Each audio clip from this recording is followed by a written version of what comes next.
Kuya, sundan mo yan. Sige po, ma'am. Sinasabi ko na nga ba may tinatago ka sa akin. Ayan, kuya. Huminto ka dito. Magloloko ka na nga lang sa matanda pa. Hoy, bayad mo! Humanda ka talaga sa akin.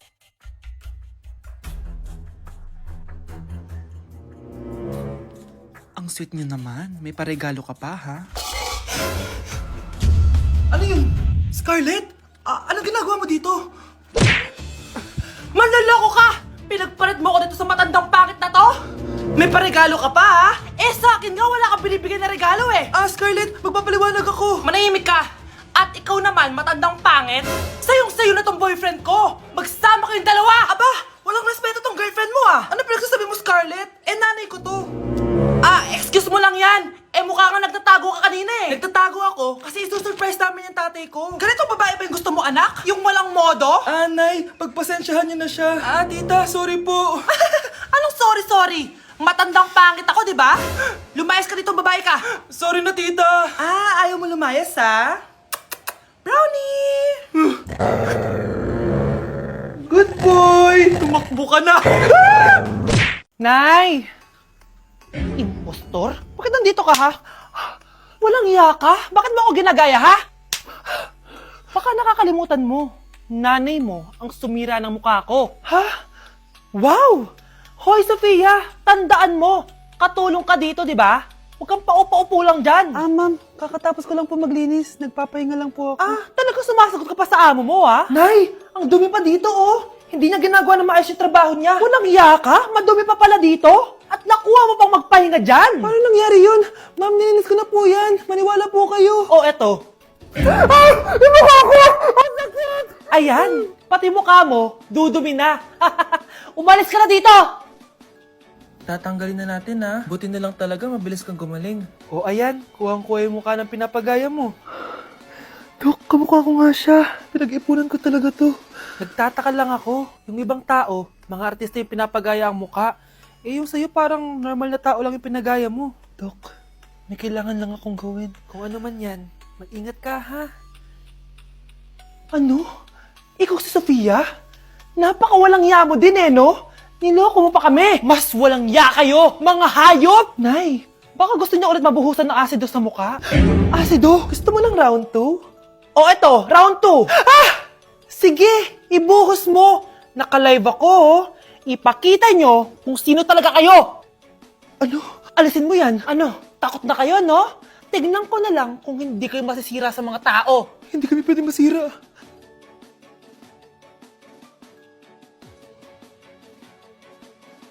Anak, kunin mo yung cellphone sa kwarto. May tumatawag ata.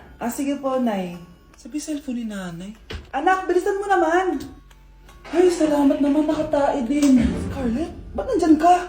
Eh, di ba pinukuha ko sa cellphone ko? Pinagsasabi mo, Nay. Kanina pa ako dito sa loob. Nay, eto na po cellphone niyo. Sino yan, Nay? Bakit kamukha ko? Teka lang. Bakit dalawa kayong Scarlett? Nananaginip pa ako? Nay, ako yung totoong Scarlett. Ha? Sinungaling! Ako to, Nay. Ang totoong Scarlett. Sandali nga! Hindi na ako tutuwa sa inyong dalawa, ha? Isa lang ang solusyon dito. Magtatanong ako at kung sino makasagot ng tama, siya ang totoong Scarlett. Unang tanong, saan ako may balat? Balat? Nay! Sa puwet! Nay! Sa kifi. Tama! Kifi. Ha? Totoo ba, Nay? O, diba? Alam ko. Susunod na tanong. Ano ang timbang ko? Mukha kang 100 kilos, Nay. 75 kilos? Tama! 75 kilos! Yes! Huling tanong. Ano ang birthday ko? Birthday? Mahina pa naman ako sa ganyan. April 14, 1977? April 15, 1977. Tama! Ikaw nga ang totoong Scarlett! At ikaw, dahil talo ka, lumayas ka na dito, impostor! Ay! Sino ba kasing Scarlett na yun? Bakit kamukha ko siya? Anak, kilalang kilala mo talaga ako, no? Siyempre naman, Nay. Anak mo ko eh. Worth it lahat ng pagpaparetoke ko dahil sinira mo ang mukha ko noon. Ngayong napaniwala na kita, gaganti na ako sa'yo. Okay, class. Last 5 minutes. Hirap naman nito. Be, ano sa gusto number 10? Huwag ka mong sa akin, Samantha. Mapapagalitan tayo kay ma'am. Tamot mo naman. Ayaw mo akong pakopyahin ha? Bilisan nyo, class! 1 minute na lang! Ma'am, nangangopya po si Scarlett sa akin, no? Ang pakasinungaling mo, Samantha! May nangangopya pala dito? Bagsak ka na sa akin, Scarlett! Apakasama talaga ng ugali mo, Samantha. Nay! O anak, anyari sa'yo? Binagsak ako ng teacher ko. Naniwala kasi siya kay Samantha na nangopya daw ako. Totoo ba yun, Scarlett? Hindi, Nay. Siya talaga yung nangopya sa akin. Walang iya yan, ah. Humanda siya sa akin. Tara, anak! A few moments later. Ma'am, bakit niyo po kami pinatawag dito? Eh, kasi yung anak mo, sinungaling. Siya naman talaga yung nangopya kay Scarlett, eh. Hindi po totoo yan. Para malaman natin kung sino nagsasabi ng totoo sa inyong dalawa, mag-quiz na lang kayo ulit. Patay ako nito. Humanda ka ng mapahiya, Samantha. Okay, time's up. Pass your papers. Scarlett, naka-perfect ka. Yes, talino talaga ng anak ko. Samantha, wala kang tamang sagot. Ikaw talaga ang totoong nangungopya. Nakakahiya ka, Samantha. Humanda ka sa akin sa bahay. Tara! Huwag po, Nay! Kapag pinirmahan mo to, akin na lahat ng mga kayamanan mo. Oh, pirmahan mo na. Tita, wala naman ako field trip ah. Hindi pa ba sinasabi ng teacher niyo na may field trip kayo? Anak, okay lang. Pipirmahan ko na to para makasali ka sa field trip niyo. Walang iya ka talaga, Rosa. Wala ka talagang titira sa akin, ha? Humanda ka talaga sa akin. Mabilis ka talagang utuin, Susan. Salamat, Mare. Ramon, napapirma ko na siya.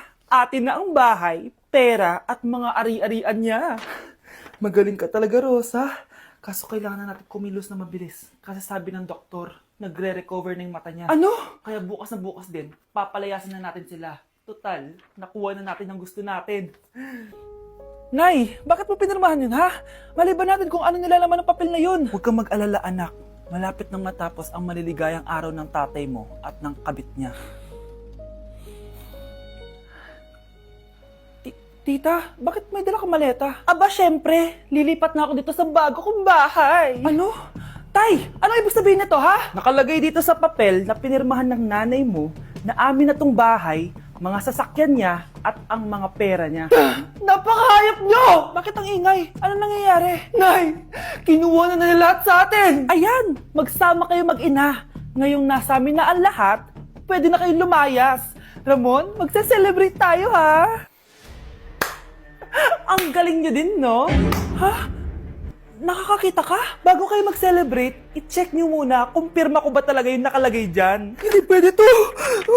Tay! Attorney! Kita mo naman kung ano ginawa na tong dalawang to, di ba?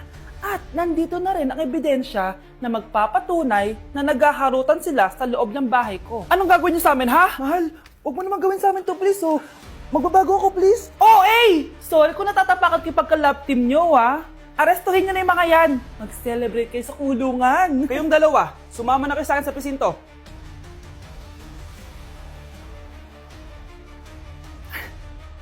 Ikinalulungkot ko pero hindi na siya makakita. Masyado nang malala ang damage sa mata niya. Mahal, hindi tayo susuko, ha? Gagaling ka. Mahal, huwag ka na magpa-stress. Ginawa naman natin lahat, diba? Mahal, magpahinga ka muna dito, ha? Maluto lang ako ng pagkain. Hi, Ramon.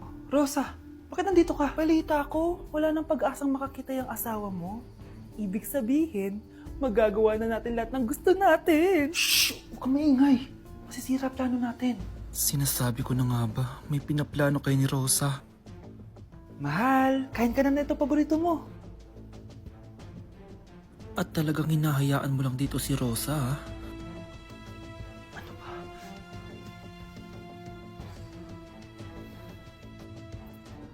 Walang iya kayo? Sa harap ko pa talaga at sa sarili kong bahay? Tay, nabalitaan ko yung nangyari kay nanay. Ipagdasal na lang natin na gumaling pa rin siya, anak. May CCTV dito sa bahay. Kailangan kong makuha yung mga files na yun. Nay? Nay? Nakakakita ka? Anak, please. Huwag mo muna sasabihin kahit kanino na nakakakita na ako. Nay, akala ko ba bulag ka na? Matagal na akong gumaling, anak. Hindi ko lang masabi kasi may masamang kutubo ko dyan sa tatay mo. Sir, good news! Base sa recent lab test ng asawa niyo, nagre-recover yung mata niya. Ano? Ba't parang hindi kayo masaya, sir? Uy, Mare, may field trip kasi yung anak mo. Kailangan ng pirma ng parents. Rosa, sumagot ka. Kapag pinirmahan mo to, akin na lahat ng mga kayamanan mo. Oh, pirmahan mo na. Tita, wala naman ako field trip ah.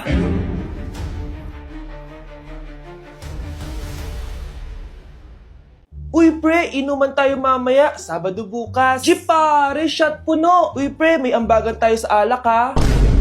Uy bes, gala naman tayo this weekend. Sorry be, makikipag-date kasi ako eh. Yan tayo eh, ay naku. Tas iiwan ka rin yan. Huwag kang bitter dyan, wala kasi nanliligaw sa'yo. Okay, matutulog na lang ako. Bes! Bes, ano ba naman yan, te? Kala ko ba may kadate ka? Wala. Di ako sinipot ng lalaking yun. Kaya ikaw na lang. Ngayon na nga lang ako bumabawi sa tulog ko eh. Hay naku, wala ka na magagawa, Bes, dahil nakabili na ako ng ticket sa Waterbomb Festival 2025. Kaya, Bes, get ready sa non-stop music, epic water fights, at insane energy. Magpa-party-party tayo doon at alam mo na. Wow, Bes, parang ang saya dyan. Nandiyan yung mga idol ko. Masaya talaga, Bes, dahil makikita natin si Channel na EXO, si Jessie, at si Wasa. Kaya kayo, tara na. Ito na yung mga dates. Igagrab ko na talaga tong chance na to para makita ko sila. Kaya avail your tickets now and join the Waterbomb Festival on Feb 22 to 23 at Quirino Grandstand located at Rizal Park, Luneta. Tara na, Bes! Magbibihis na ako! Bes, kumalma ka. Sa weekend pa yan.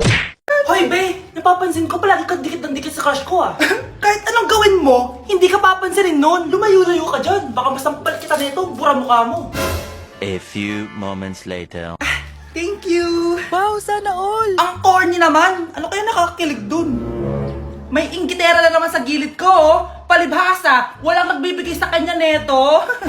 Aanhin ko yan, Be. Yung bulaklak na hawak mo, bukas, lanta na yan. Yung chocolate, di ba may mani yan? Nakakatigyawat yan, Be. Che, bitter. Sinabihan niya akong bitter. Baka totoo nga. Ayoko maging bitter. Hi, wala naman nagmamahal sa akin. Mamamatay na lang ba talaga akong mag-isa? Hi, para sa'yo to. Pero Shaken, salamat. Ang sarap pala makatanggap ng ganito. Asan na yung bayad? Bayad? Binibenta ko yung te. Asan na yung bayad? Para makabenta na ako doon. Oh, ito. Happy Valentine's. Gusto ko nang bumitaw.